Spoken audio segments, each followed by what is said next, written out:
Para sa episode na to, pupunta tayo sa isang streetwear event.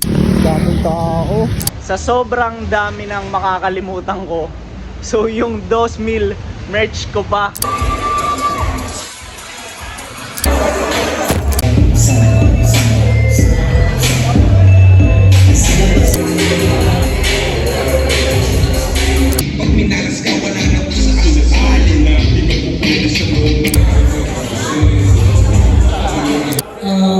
Stay humble and keep building the business.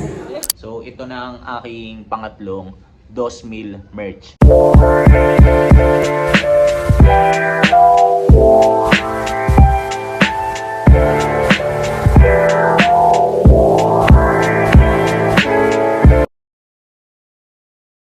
Yo! Good day sa inyong lahat.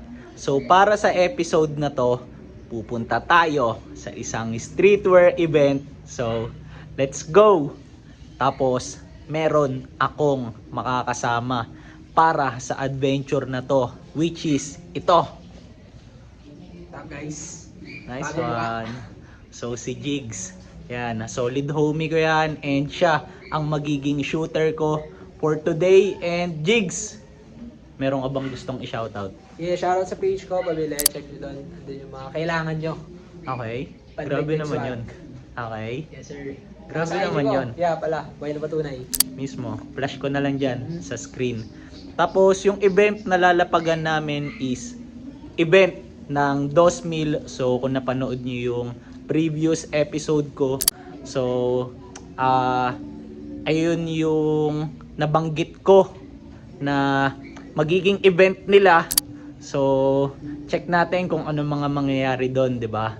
Tapos unahan ko lang, so if ever na yung mga maging clips ko mamaya is papachi-pachi lang, ayan, ibig sabihin puro maiksi lang. So it means meron kasing music dun sa venue, and if ever na maging ganon, so syempre iniiwasan ko palagi makopyright dito sa channel, kaya yun, binibigyan ko lang kayo ng heads up. And most likely ganun nga yung mangyayari, kasi sa nakita ko merong mga magiging DJ, ayan, dun sa spot. So check na lang natin ulit kung ano mga mangyayari. Babiyahin na muna kami nito, although maulan, tatangkihin na namin yan. So let's go. Paglabas namin, traffic agad sa Thailand. Ayan, meron pang nakabara dito. Dito tuloy kami makadaan. So late na nga kami. Mas magiging late pa. Nasa Locoban na kami para mas mabilis. Tapos tignan nyo naman, hindi nga traffic, bako-bako naman yung daan. So nag-stop over lang kami saglit kasi hindi nakabisado ni Jigs yung daan, and kailangan na naming mag-waste. So tamang check siya. Tapos sinayaan ko lang siya, ma'am, problema, bahala ka dyan. Ako, chillin lang ako, angkas ako eh. Okay na? Nice one. So biyahe na ulit kami, okay na daw.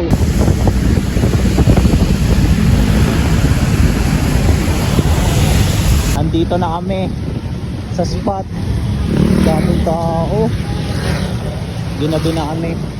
So hanap tayo ng parking. Saglitan lang.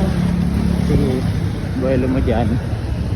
Hindi ko alam kung ano yung mararamdaman ko ngayon, kasi sa sobrang dami ng makakalimutan ko, so yung 2,000 merch ko pa, ang inang yan. So ilang araw ko yun nireserba para sa event na to, tapos naiwan ko. Ang ina, god damn. Tapos buti na lang, ayan, naka vibes and vices ako.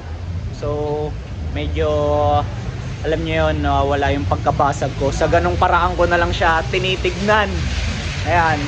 Tapos bukod doon, kanina along the way, nung pagsilong namin neto ni Jigs, tangina, may isa pang lap trip moment na nangyari.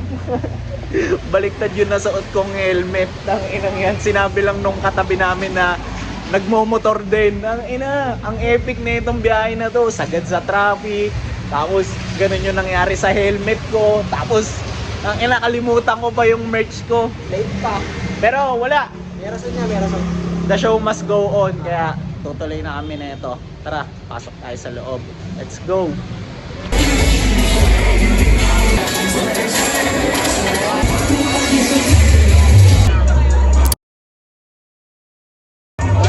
Pre, congrats. Sabi, sobrang dami.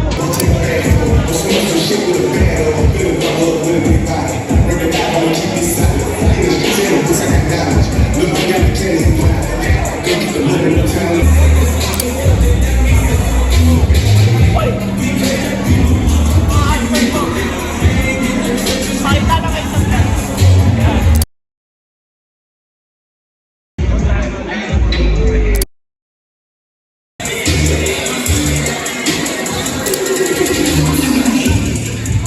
andito ang pinaka-boss ko sa lahat.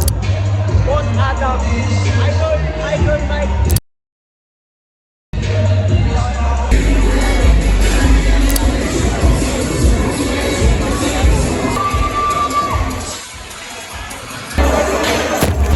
Nakakuha sa paagaw si Gago.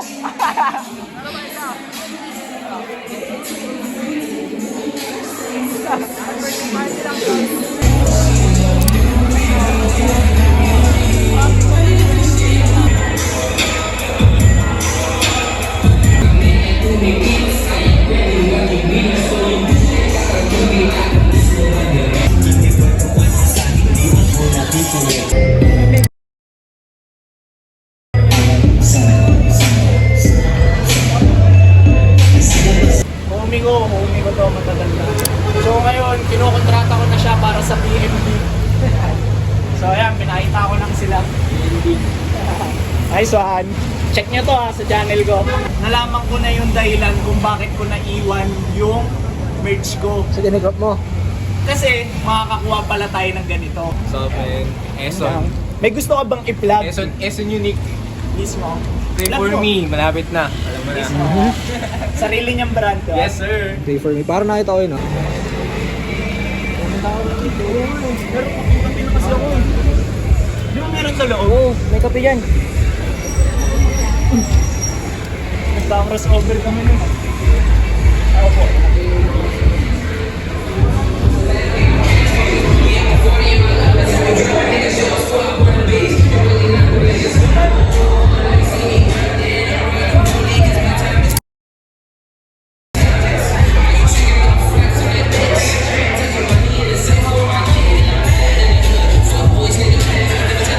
Makita ko lang, Boss Joseph, Undrafted.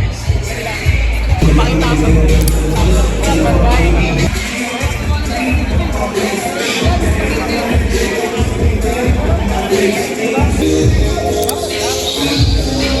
Pinakamalupit na creative director sa buong Pinas. Matik.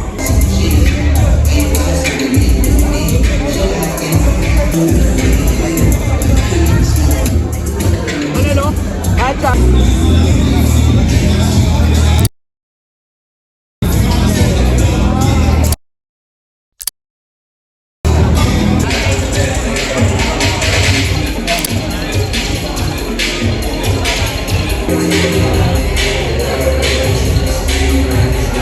Pero baka kasi copyright. Pero nandun ka naman sa long form. Maraming nanonood doon.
Aray ko.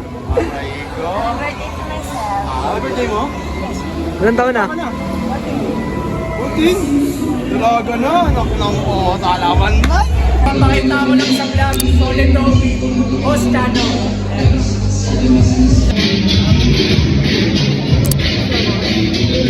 Pakita lang ito sa vlog.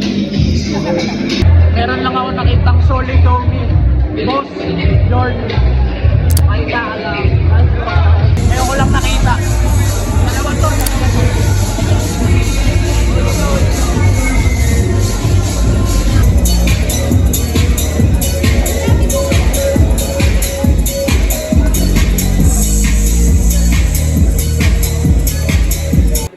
Salamat sa pagpunta ka kay RJ.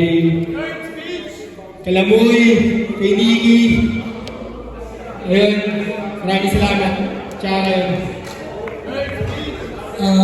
Stay humble and keep building the business.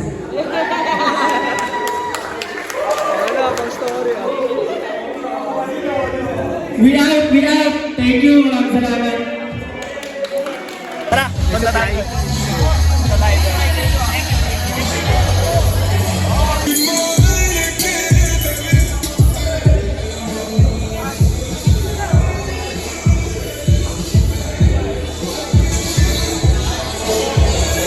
Bounce na ako. Thank you. Thank you. Sorry nga. Congrats. Tama doon niya. Iyo, wala ka. Ano.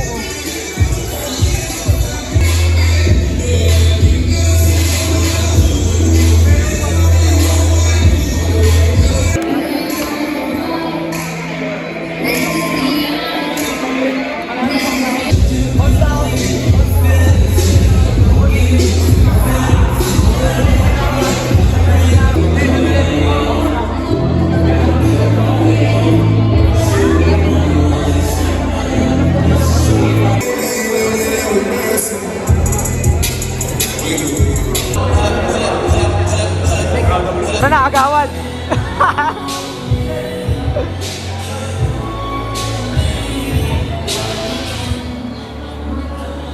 Biyahe na ba tayo? Mismo, tol. So, Salamat, susunod ulit. pasuntok. So, sabi nga ni Jigs, bounce na kami and ito, biyahe na kami, then update na lang ako kapag nakauwi na ako. So, samahan nyo pa rin ako. Takits maya. Let's go! Tol, salamat. Salamat, Kuya. Next one. Ingat sa biyahe ah. Sila rin, kakapin mo rin. Mismo.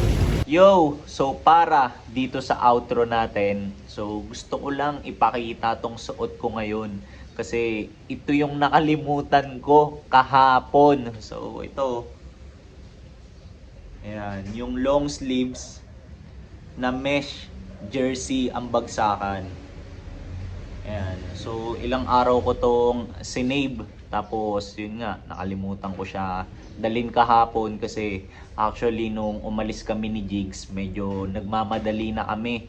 Kaya yun. So shoutout pala sa'yo Jigs, salamat sa mga clips na kuha mo sa akin. Tapos naisip ko lang din gawin tong outro para masabi ko lang din kung ano yung mga naiisip ko dun nga sa nangyaring event. So una, congrats muna kay Kurt and kay Raiden. So, para sa isang successful event. So, shout out sa inyo mga pre. Tapos, sa buong 2,000 crew. Ayan. So, hindi ko na kayo maiisa-isa. Pero para sa akin, sobrang balagbag ng ginawa nyong event. Bakit? Kasi, para sa akin, napagsama-sama nyo yung mga iba't ibang tao. Tapos, itong mga tao na to, meron sa kanilang, alam niyo yun, yung mga, ang masasabi kong malulupit sa scene. So yan, merong mga brand owners, merong mga hustlers, di ba? So nakita nyo naman kung sino-sino yung mga nandun sa event kanina, di ba? Tapos, actually marami pang mga tao na malulupit dun sa event na hindi ko napakita. Ayan. So, hindi ko na sila na isa-isa. As much as gusto ko pa sanang makakwentuhan, 'di ba? lahat ng mga nandun na kakilala ko, and even yung mga hindi ko kakilala, hindi ko na rin nagawa kasi yun nga, medyo limited na lang din yung naging time namin dun sa event kasi medyo late na kami nakarating. So, yan. Tapos pangalawa, gusto ko lang din palang ipakita yung mga nakuha kong merch from the event. So, napaganda pa yung kwento netong episode para sa akin or nung adventure namin ni Jigs. Kasi, ayun, nakalimutan ko nga itong dalhin. Pero, ayan, mga, kumbaga, naambunan pa kami ng blessings. Kasi, saktong-sakto, nung nagpaagaw, dun, bumagsak sa amin yung mga ilang shirts or ilang garments na binato nila Kurt or nila Raiden. So, pakita ko sa inyo yung una. Wait lang. Ito. Buklatin ko na siya. Ayan. So, ito na yung ginamit ko sa event. Kasi ito yung talagang nadampot ko or bumagsak sa akin. Ayan. Tapos ganito yung likod niya. Ayan. Tapos, discuss lang natin yung details nito. So, ayan. Meron siyang tag ng Remember the Face. As usual, di ba? Ayan. Tapos, meron lang logo ng 2,000. Ayan. So, onting trivia lang. So, kung natatandaan ko ng maayos, parang kaya 2,000 yung pangalan ng brand nila. Kasi parang 2000, year 2000 ata pinanganak si Kurt and si Raiden. Tapos, kaya dalawa, kasi parang ayan, kaya dalawang mukha kasi parang representation nilang dalawa yan. Kung tama yung pagkakaintindi ko Ayan. Tapos, base pala dito sa shirts na to, or sa shirt na to, sobrang komportable na itong gamitin kasi tignan nyo naman yung material, di ba? Ayan. Parang silk. Tapos yun dito sa part na to, para namang mesh. So, natutuwa ako na magkaroon nito kasi actually nung unang nag-model ako for 2,000 brand. Last year yun. Sa pagkakatanda ko, January 2024. So, isa to dun sa mga pieces na ilalabas nila for their collection at that time. Tapos, ngayon, meron ako even though nung last year pa to ni-release. So, malaking bagay sa akin na magkaroon ng ganito. Di ba?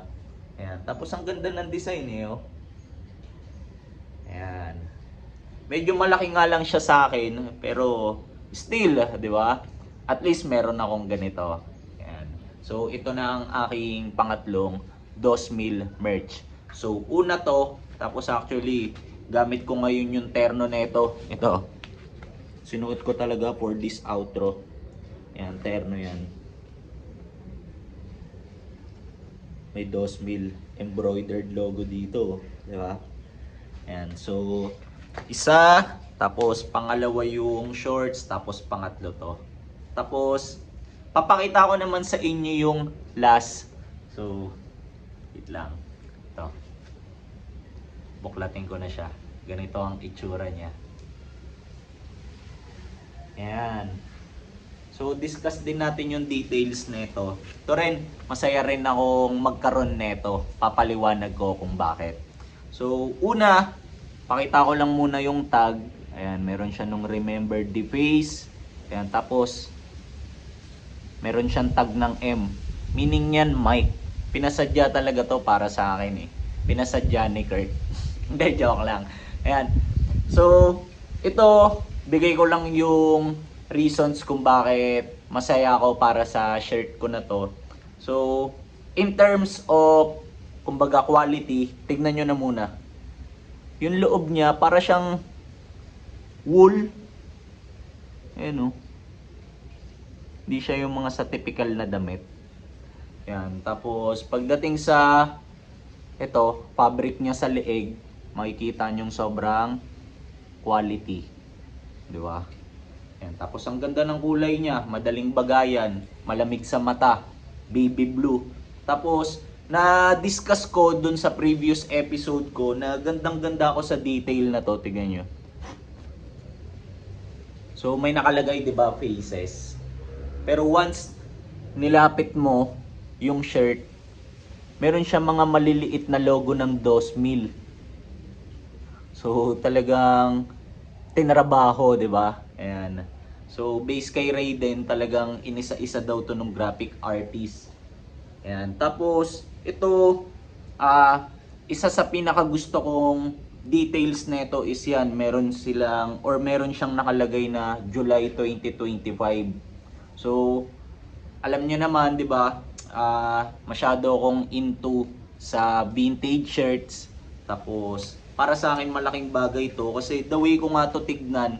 So if ever 20 years nang nasa akin tong piece na to, tapos dated siya ng ganito, so parang nakakatuwa lang na if ever matabi ko pa siya, or by that time fresh pa rin yung condition niya. So di natin alam, 'di ba? Baka magkano na yung value nito. Ayan. Pero wala rin naman akong planong ibenta to. PSG talaga sa akin to. So tinitignan ko lang siya in a long term vision na maganda kung maitatabi ko to. Tapos isa pa sa reasons kung bakit hindi ko ibebenta to, so inabot kasi sa akin to ni Kurt. So syempre, papahalagaan ko yung pagbigay niya sa akin neto. Tapos yun, binigay niya sa akin to kagabi dun sa event. Tapos di ko lang sure kung nabanggit ko na, pero yan, wala pala tong design sa likod. Then, kung natatandaan ko ng maayos, so, alam ko nung nag-model ako last week para sa 2,000, parang nakakwentuhan ko si Kurt or si Raiden about dito. Parang ito ata, limited lang to. Tapos, may nakita ko dito nung in-inspect ko siya. So, meron siyang number 4. Ayan o. May tag siya sa loob. So, hindi ko lang alam kung ito ba yung palatandaan na numbered to or something like that, di ba? Pero anyway, yan. Kasi, no? Excited na rin akong gamitin to. So, ito yung pang-apat ko na 2,000 merch. Ayan. Tapos, ngayon, since na sabi ko na yung mga gusto kong sabihin about dun sa event and napakita ko na kung ano yung mga merch na nakuha ko and kung ano man yung mga meron na ako sa ngayon so far. So, end ko na rin yung episode dito. Pero, bago ko yun gawin, so, thank you muna para sa lahat ng umabot sa part ng video na to. Tapos, comment kayo ng anything na naiisip nyo, okay? For example, about sa naging adventure namin, about dun sa naging event, or about dito sa mga merch na pinakita ko. Basta, bato nyo lang yan dyan sa comment section natin sa baba. Tapos, last na, so, congrats ulit para kay Kurt and kay Raiden and sa buong Two-Face crew. Ayan. So, alam ko, yung event kagabi, hindi pa yun yung ending. Kumbaga, lagi nga banat sa akin ni Raiden. Nag-uumpisa pa lang, G. Nag-uumpisa pa lang.